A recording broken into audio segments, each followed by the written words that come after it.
नमस्कार। आज हम एक बहुत ही दिलचस्प सवाल से शुरुआत करते हैं। एक बच्चे की हाइट का बढ़ना और उसी बच्चे का अपने खिलौने शेयर करना सीखना, इन दोनों में क्या फर्क है? दोनों ही विकास का हिस्सा लगते हैं, पर असल में ये दो बिल्कुल अलग दुनिया है। सही बात है। आज हम इसी दुनिया की गहराई में उतरेंगे, जिसका नाम है बाल विकास एवं शिक्षा शास्त्र, यानी चाइल्ड डेवलपमेंट एंड पेडागोजी। बिल्कुल। हमारे पास जो नोट्स हैं वो शिक्षण परीक्षाओं की तैयारी करने वालों के लिए बहुत काम के हैं। तो हमारा मिशन है इन नोट्स के जरूरी हिस्सों को निकालकर एक मजेदार बातचीत में पिरोना। तो चलिए शुरू करते हैं। चलिए, सबसे पहले ये समझते हैं कि आखिर ये बाल विकास है क्या। बिल्कुल, आपका सवाल इस विषय की नींव है। देखिए, बाल विकास कोई मामूली ऑब्जर्वेशन नहीं है, ये एक वैज्ञानिक अध्ययन है। वैज्ञानिक अध्ययन? हाँ, हम इसमें ये समझने की कोशिश करते हैं कि एक इंसान गर्भ से लेकर बड़ा होने तक कैसे बदलता है, ना सिर्फ शारीरिक रूप से बल्कि मानसिक, भावनात्मक और सामाजिक रूप से भी।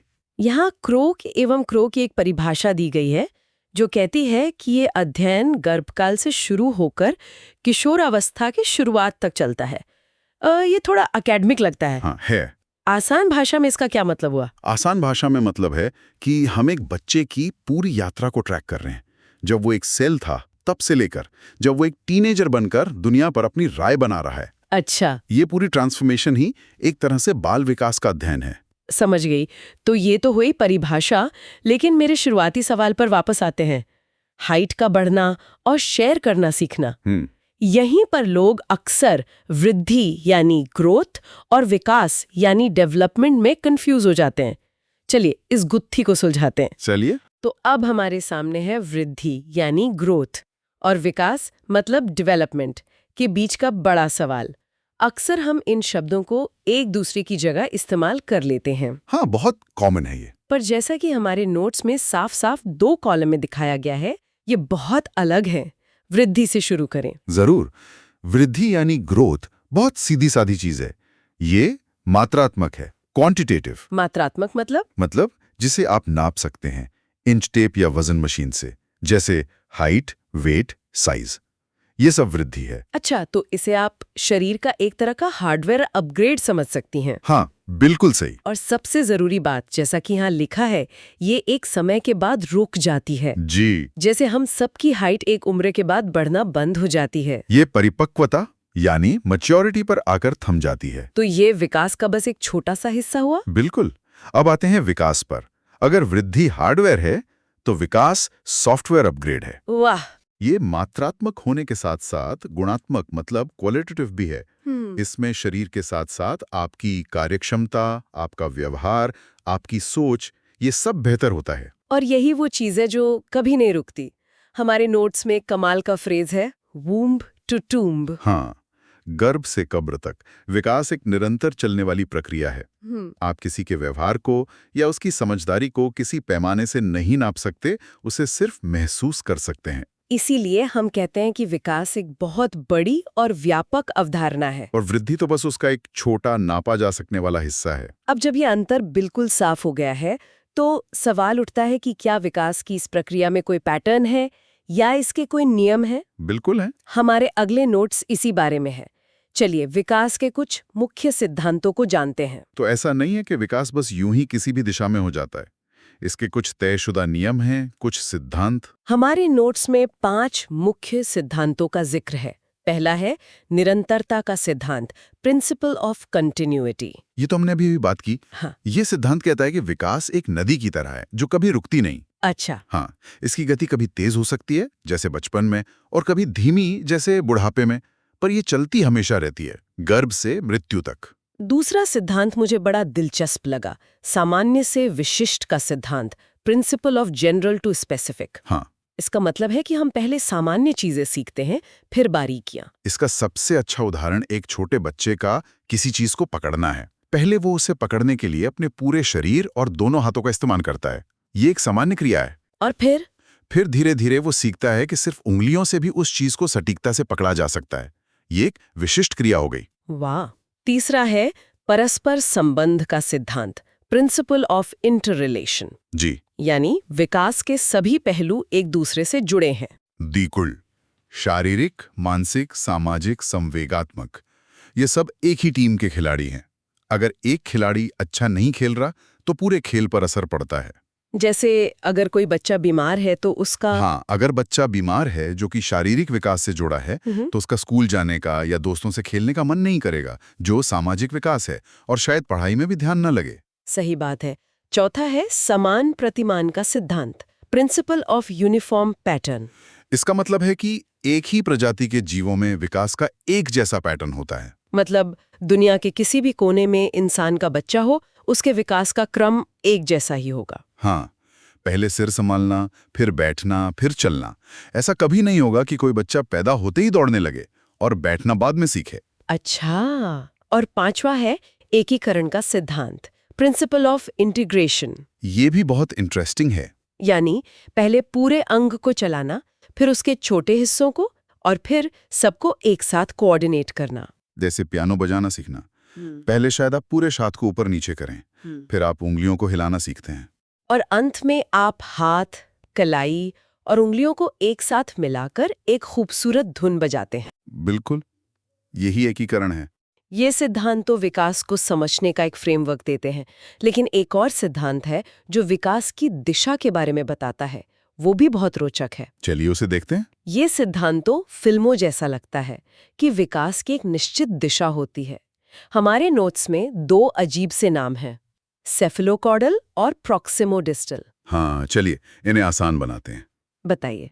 पहला है मस्तकोन्मुखी, यानी सेफेलोकार्डल। देखिए, सेफेलो का मतलब होता है सिर और कॉर्डल का मतलब होता है पैर की तरफ। तो इसका मतलब हुआ सिर से पैर की ओर, हेड टू टो। बिल्कुल, विकास हमेशा सिर से पैर की ओर ही होता है। ये तो हम नवजात शिशुओं में साफ साफ देखते हैं। बच्चा जन्म के बाद पहले अपने सिर पर कंट्रोल करना सीखता है, फिर धड़ संभालता है और सबसे आखिर में अपने पैरों पे खड़ा होकर चलना सीखता है। विकास सचमुच ऊपर से नीचे की तरफ आता है। अच्छा, और दूसरी दिशा? दूसरी दिशा है समीपस्थ से दूरस्थ, मतलब प्रॉक्सिमोडिस्टल। प्रॉक्सिमो मतलब पास या केंद्र, और डिस्टल मतलब दूर। तो इसका मतलब हुआ कि विकास शरीर के केंद्र से शुरू होकर बाहर की ओर जाता है, सेंटर टू आउटवर्ड। जी। ये कैसे? कोई उदाहरण? जैसे पहले हमारी रीढ़ की हड्डी और अंदरूनी अंगों का विकास होता है, जो हमारे शरीर का केंद्र है। उसके बाद हमारी भुजाएं विकसित होती हैं और सबसे आखिर में हमारी उंगलियों में बारीक काम करने की क्षमता आती है, जैसे पेंसिल पकड़ना या बटन लगाना। हाँ। यहाँ नीचे एक बहुत जरूरी नोट है, विकास रेखीय न होकर वर्तुलाकार होता है। ये सुनने में थोड़ा मुश्किल लग रहा है। इसे ऐसे समझिए कि विकास एक सीधी हाईवे की तरह नहीं है जिस पर आप बस आगे बढ़ते जाएं। तो फिर कैसा है?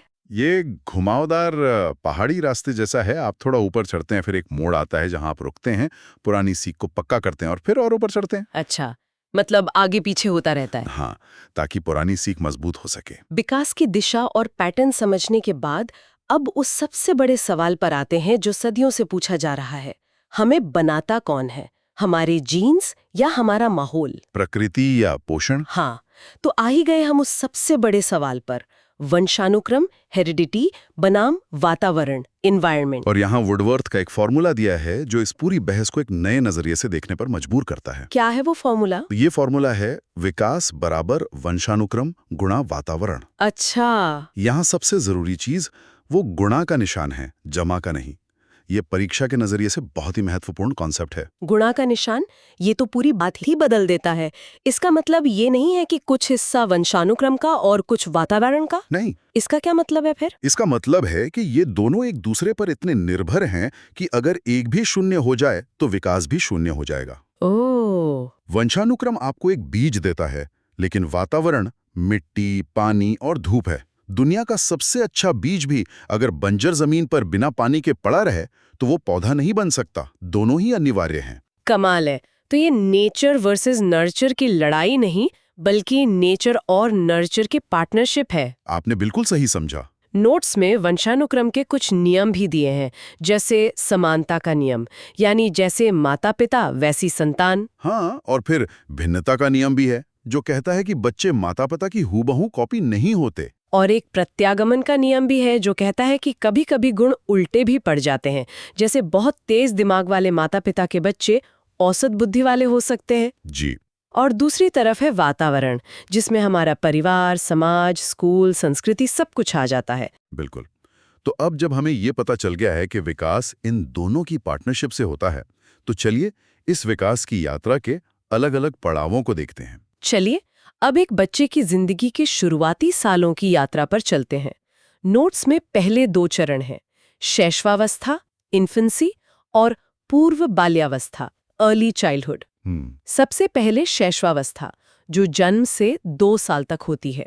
इस अवस्था की पहचान है रफ्तार। विकास की गति बहुत तेज होती है। बच्चा अपनी इंद्रियों से, सेंसेस से दुनिया को सीखता है। अच्छा। उसके लिए दुनिया वो है जिसे वो देख, सुन, छू और चख सकता है।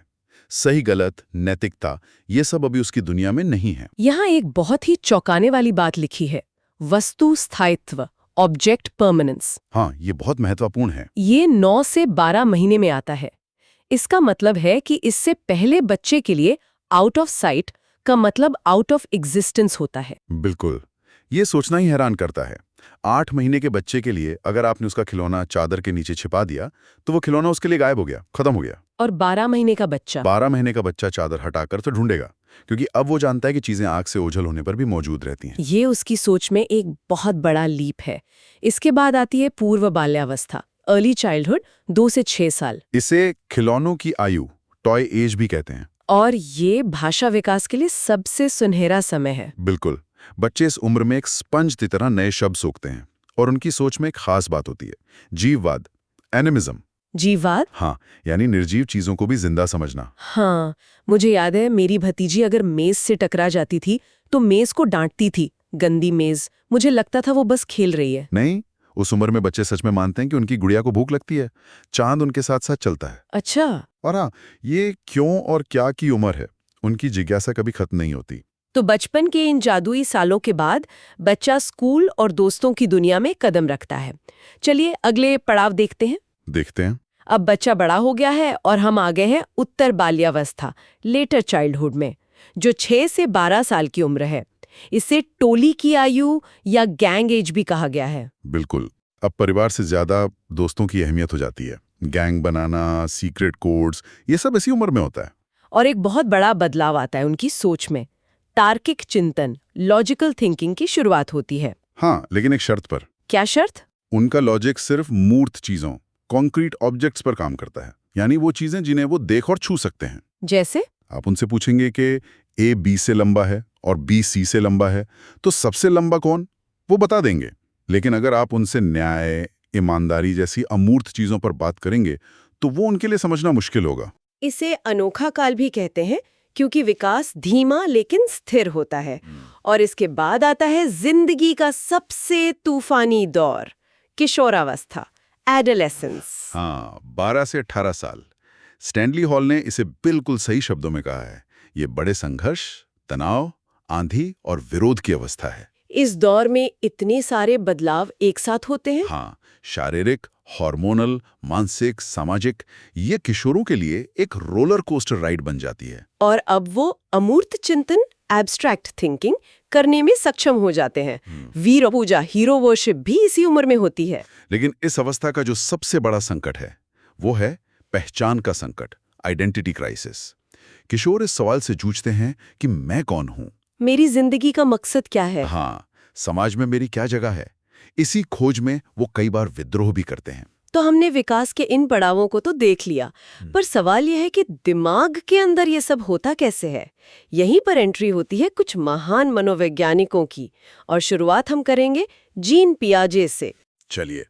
तो अब हम उस सवाल पर आते हैं कि ये सोचने की क्षमता यानी संज्ञानात्मक विकास होता कैसे है, और इस फील्ड के बादशाह हैं जियों पियाजे। जी। पियाजे ने क्रांतिकारी बात कही कि बच्चे नन्हे वैज्ञानिक होते हैं, लिटिल साइंटिस्ट्स। इसका क्या मतलब है? इसका मतलब है कि बच्चे खाली बर्तन नहीं हैं जिनमें हम ज्ञान भरते हैं। वो खुद एक्टिव होकर अपनी दुनिया की खोज करते हैं, एक्सपेरिमेंट करते हैं और अपने ज्ञान का निर्माण खुद करते हैं। और उन्होंने इस प्रक्रिया को 4 अवस्थाओं में बांटा है। जी। पहली है संवेदी गामक, सेंसरी मोटर, जन्म से 2 साल तक। हाँ, इसमें बच्चा इंद्रियों से ही सीखता है और वस्तु स्थायित्व सीखता है। दूसरी है पूर्व संक्रियात्मक, प्री ऑपरेशनल, 2 से 7 साल। इसमें भाषा और प्रतीकात्मक खेल आते हैं, लेकिन सोच अहं केंद्रित ईगोसेंट्रिक होती है। मतलब बच्चा मानता है कि जैसा मैं सोचता हूँ वैसा ही सब सोचते हैं। बिल्कुल। तीसरी है मूर्त संक्रियात्मक, कॉन्क्रीट ऑपरेशनल, 7 से 11 साल। यहाँ तर्क की शुरुआत होती है और बच्चा संरक्षण, कॉन्जर्वेशन सीखता है। ये कॉन्सेप्ट बड़ा मजेदार है। हाँ, संरक्षण का मतलब है ये समझना कि किसी चीज का आकार बदल देने से उसकी मात्रा नहीं बदलती। जैसे एक गिलास पानी को चौड़े कटोरे में डाल दें। तो इस उम्र से पहले का बच्चा कहेगा कि गिलास में पानी ज्यादा था, लेकिन इस स्टेज का बच्चा समझ जाएगा कि पानी उतना ही है। और आखिरी है औपचारिक संक्रियात्मक, फॉर्मल ऑपरेशनल। 11 साल के बाद अब किशोर अमूर्त चिंतन, एब्स्ट्रैक्ट थिंकिंग कर सकता है। बिल्कुल, ये पियाजे के सिद्धांत का एक ढांचा है, लेकिन इस ढांचे को समझने के लिए हमें उनके दिए कुछ खास शब्दों को समझना होगा, जो उनके सिद्धांत की चाबी हैं। हाँ। पियाजे के सिद्धांत को असल में समझने के लिए उनके कुछ खास शब्दों को जानना जरूरी है, जैसे स्कीमा, एसिमुलेशन, एकोमोडेशन। जी। सबसे पहले ये स्कीमा आखिर क्या भला है? स्कीमा को आप दिमाग में जानकारी के फोल्डर समझ सकती हैं। जैसे आपके कंप्यूटर में गाने, मूवीज और डॉक्यूमेंट्स के अलग-अलग फोल्डर होते हैं। वैसे ही हमारे दिमाग में हर चीज का एक स्कीमा या मेंटल फोल्डर होता है। बिल्कुल, जैसे कुत्ता का एक स्कीमा होगा, 4 पैर, एक पूंछ, भौंकता है। ठीक है, अब आते हैं अनुकूलन, अडेप्टेशन पर, जिसके 2 भाग हैं, एसिमिलेशन और एकोमोडेशन। मान लीजिए एक बच्चे के कुत्ता स्कीमा में सिर्फ काले रंग का लैब्राडोर है। अब वो पहली बार एक सफेद पोमेरेनियन देखता है, वो भी 4 पैर वाला है, पूंछ है, भौंकता है। तो बच्चा उसे अपने पुराने कुत्ता फोल्डर में ही सेव कर लेता है।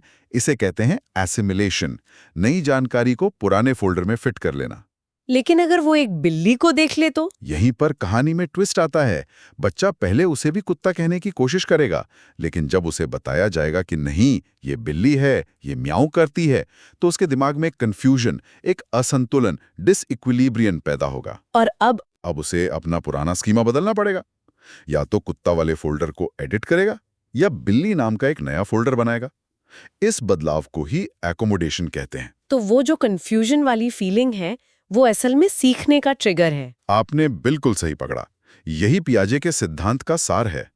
हम संतुलन और असंतुलन के बीच झूलते हुए सीखते और विकसित होते हैं। तो पियाजे का नन्हा वैज्ञानिक तो अकेले ही दुनिया की खोज कर रहा है, लेकिन तभी एक और विचारक आते हैं, लेव वाइगोत्स्की, और कहते हैं 1 मिनट, ये वैज्ञानिक अकेला नहीं है, इसके आसपास पूरा समाज है। बिल्कुल। जहां पियाजे बच्चे को एक लोन साइंटिस्ट की तरह देखते हैं, वही वाइगोत्स्की कहते हैं कि बच्चा एक सोशल अप्रेंटिस है, जो समाज और संस्कृति के साथ मिलकर सीखता है।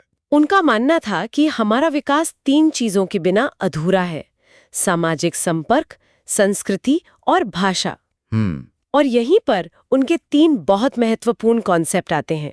पहला है ZPD, zone of proximal development. हाँ। सकता। और बीच का सुनहरा एरिया है ZPD, जो मैं किसी की मदद से कर सकता हूँ। और वाइगोत्स्की कहते हैं कि असली सीखना इसी ZPD में होता है। जी, ये वो स्वीट स्पॉट है जहाँ काम ना तो इतना आसान है कि बच्चा बोर हो जाए और ना इतना मुश्किल कि वो हार मान ले। और उस मदद को उन्होंने खास नाम दिया है स्कैफोल्डिंग। स्कैफोल्डिंग। हाँ, स्कैफोल्डिंग का मतलब है वो अस्थायी मदद जो कोई ज्यादा जानने वाला, मोर नॉलेजेबल अदर या MKO बच्चे को देता है।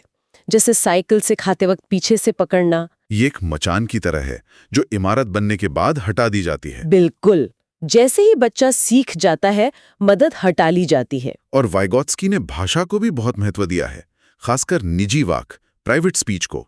बच्चे जो खुद से बातें करते हैं। हाँ, पियाजे उसे अहम केंद्रित मानते थे, लेकिन वाइगोत्स्की का मानना था कि बच्चे खुद से बात करके अपने विचारों को दिशा देते हैं, अपनी प्लानिंग करते हैं। तो सोचने और सीखने के बाद अब सवाल आता है नैतिकता का।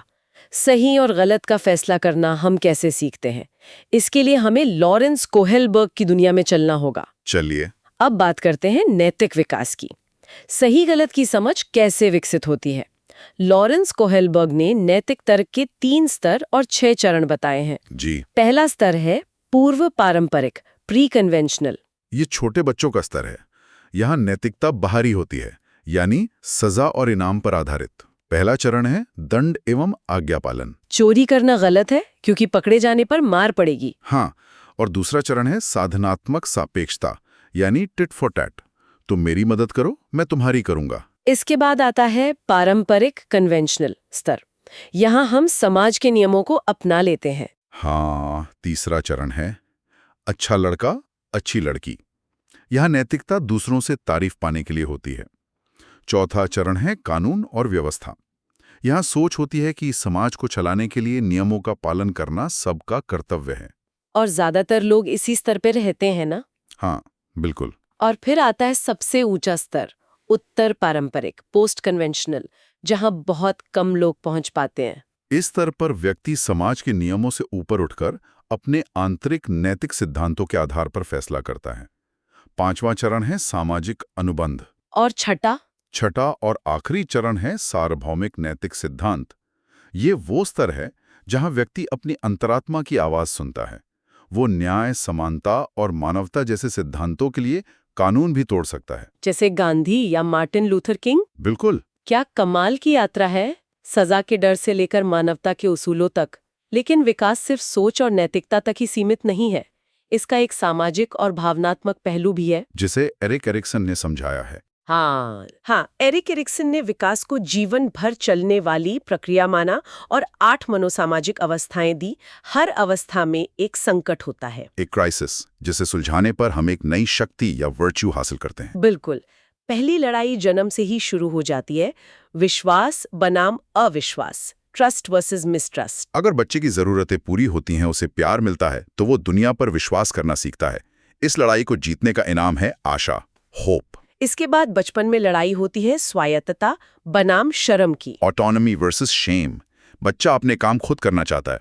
अगर उसे मौका मिलता है तो वो आत्मनिर्भर बनता है। यहाँ से मिलती है इच्छा शक्ति, यानी विल।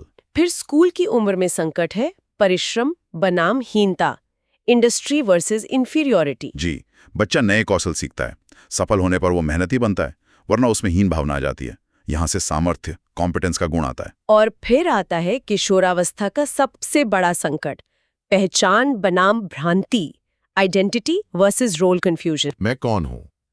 इस लड़ाई को सफलतापूर्वक लड़ने के बाद जो गुण मिलता है वो है निष्ठा, यानी फिडेलिटी। एरिक्सन का सिद्धांत हमें याद दिलाता है कि विकास सिर्फ बचपन का खेल नहीं, ये एक जिंदगी भर का सफर है। बिल्कुल। विकास के इन सभी पहलुओं को एक साथ जोड़ने वाली एक बहुत जरूरी कड़ी है भाषा। तो सवाल ये है कि हम भाषा सीखते कैसे हैं? ये एक बहुत बड़ी बहस है। तो भाषा हम सीखते कैसे हैं? इस सवाल पर 2 दिग्गजों, नॉर्म चॉम्स्की और बीएफ स्किनर के विचार बिल्कुल आमने सामने हैं। हाँ, ये भाषा सीखने पर नेचर वर्सेस नर्चर की सबसे बड़ी बहस है। एक तरफ है नॉर्म चॉम्स्की, जो कहते हैं कि भाषा सीखने की क्षमता हमारे अंदर जन्मजात होती है, इनेट। उनके अनुसार हमारे दिमाग में एक तरह का लैंग्वेज सॉफ्टवेयर पहले से ही इंस्टॉल्ड होता है, जिसे उन्होंने एलएडी, लैंग्वेज एक्विजिशन डिवाइस, कहा है। और दूसरी तरफ है व्यवहारवादी बीएफ स्किनर, जिनका कहना है कि दिमाग में ऐसा कोई सॉफ्टवेयर नहीं होता। भाषा भी बाकी व्यवहारों की तरह ही सीखी जाती है। कैसे? स्किनर के अनुसार हम भाषा अनुकरण, इमिटेशन और पुनर्बलन, रीइंफोर्समेंट से सीखते हैं। बच्चा अपने बड़ों को पानी बोलते हुए सुनता है, ये हुआ अनुकरण। और जब वो पानी बोलता है तो उसे पानी मिलता है या शाबाशी मिलती है। ये हुआ पुनर्बलन। इसी प्रक्रिया से उसका भाषा का ज्ञान मजबूत होता है। ये दोनों ही विचार अपने आप में बहुत दमदार लगते हैं। नोट्स में भाषा के कुछ मूल इकाइयों का भी जिक्र है, स्वनिम और रूपिम। हाँ, स्वनिम फोनिम ध्वनि की सबसे छोटी इकाई है, जैसे क, प, अ। और रूपिम? रूपिम मॉर्फीम अर्थ की सबसे छोटी इकाई है, जैसे पेन, जा, घर। और इन सब को सही क्रम में रखने के नियम को वाक्य विन्यास, सिंटैक्स कहते हैं। बहुत खूब। भाषा विकास के बाद चलिए अब सीखने की प्रक्रिया को और गहराई से समझते हैं। चलिए। इस स्लाइड में हम सीखने के 2 बहुत ही बुनियादी सिद्धांतों को समझेंगे, क्लासिकल कंडीशनिंग और ऑपरेंट कंडीशनिंग। जी, दोनों ही व्यवहारवादी सिद्धांत हैं। सबसे पहले इवान पावलोव की क्लासिकल कंडीशनिंग। उनका कुत्ते वाला प्रयोग तो हम सबने सुना है। हाँ, कुत्ते को भोजन देकर लार आती है। भोजन स्वाभाविक उत्तेजना है और लार स्वाभाविक प्रतिक्रिया। पावलोव ने भोजन देने से ठीक पहले घंटी बजाना शुरू कर दिया। और कुछ समय बाद कुत्ता सिर्फ घंटी की आवाज सुनकर ही लार टपकाने लगा। बिल्कुल, कुत्ते ने घंटी की आवाज को भोजन के आने के साथ जोड़ना सीख लिया था। हमारी कई आदतें और डर इसी तरह बनते हैं। अब बात करते हैं बीएफ स्किनर की ऑपरेंट कंडीशनिंग की। इनका चूहे वाला प्रयोग भी बहुत मशहूर है। स्किनर ने एक बॉक्स में भूखे चूहे को रखा जिसमें एक लीवर था। चूहा घूमते घूमते गलती से लीवर दबा देता और उसे खाने का एक दाना मिल जाता। यहाँ खाना एक पुनर्बलन रीइंफोर्समेंट था। जी, चूहा जल्दी सीख गया कि लीवर दबाने से खाना मिलता है और वो जानबूझकर लीवर दबाने लगा। तो दोनों में मुख्य अंतर ये हुआ कि क्लासिकल कंडीशनिंग में सीखना अनैच्छिक प्रतिक्रियाओं से जुड़ा है, जबकि ऑपरेंट कंडीशनिंग ऐच्छिक व्यवहार और उसके परिणाम पर निर्भर करता है। आपने एकदम सही समझा। इन सभी सिद्धांतों को जानने के बाद अब हम उस सबसे महत्वपूर्ण सवाल पे आते हैं कि एक शिक्षक के लिए एक क्लासरूम में इन सब बातों का क्या मतलब है। तो हमने विकास के इतने सारे सिद्धांत, चरण और नियम देखे। इन सब बातों से एक चीज तो शीशे की तरह साफ है, दुनिया में कोई भी दो व्यक्ति एक जैसे नहीं होते। इसी को व्यक्तिगत विभिन्नता, इंडिविजुअल डिफरेंसेस कहते हैं। और इन विभिन्नताओं का कारण क्या है? वही वुडवर्थ का जादुई फॉर्मूला, वंशानुक्रम, गुणा, वातावरण। हम सब में जीन्स और अनुभवों का एक अनूठा मिश्रण है जो हमें एक दूसरे से अलग बनाता है। तो एक टीचर के लिए तो ये बहुत बड़ी चुनौती है। एक क्लास में 30 अलग अलग तरह के बच्चे हैं, सबको एक ही तरीके से कैसे पढ़ाया जा सकता है? पढ़ाया ही नहीं जा सकता। और यहीं पर एक अच्छे शिक्षक की भूमिका आती है। उसे वन साइज फिट्स ऑल का तरीका छोड़कर विभेदित निर्देश, डिफरेंशिएटेड इंस्ट्रक्शन अपनाना होगा। मतलब हर बच्चे की जरूरत, गति और सीखने के तरीके के हिसाब से अपने पढ़ाने के तरीके में बदलाव लाना। हाँ, और सबसे जरूरी बात, बाल केंद्रित शिक्षा, चाइल्ड सेंटर्ड एजुकेशन को अपनाना। नोट्स में एक बहुत गहरी बात लिखी है। कौन सी? पाठ्यक्रम बच्चे के लिए है, बच्चा पाठ्यक्रम के लिए नहीं। यही सार है। हमें शिक्षा व्यवस्था को बच्चे के अनुसार ढालना है, न कि बच्चे को सिस्टम में फिट करने की कोशिश करनी है। अंतिम संदेश यही है कि हर बच्चा विशिष्ट है और शिक्षा का काम उस विशिष्टता को पहचानना और उसे निखारना है। बिल्कुल। बिल्कुल। आज की इस पूरी चर्चा से ये तो साफ है कि विकास एक बहुत ही जटिल और खूबसूरत प्रक्रिया है। हाँ, और ये हमें एक बहुत जरूरी सवाल पर लाके खड़ा करती है। जब हम विज्ञान के स्तर पर ये जान चुके हैं कि हर बच्चा अपनी गति और अपने तरीके से सीखता है, तो हमारी परीक्षा प्रणाली क्यों आज भी सभी को एक ही पैमाने पर, एक ही समय में और एक ही तरीके से मापती है? ये एक ऐसा सवाल है जिस पर हम सभी को सोचने की जरूरत है। ऐसे ही नवीनतम वीडियो के लिए चैनल को लाइक, शेयर और सब्सक्राइब करें। धन्यवाद।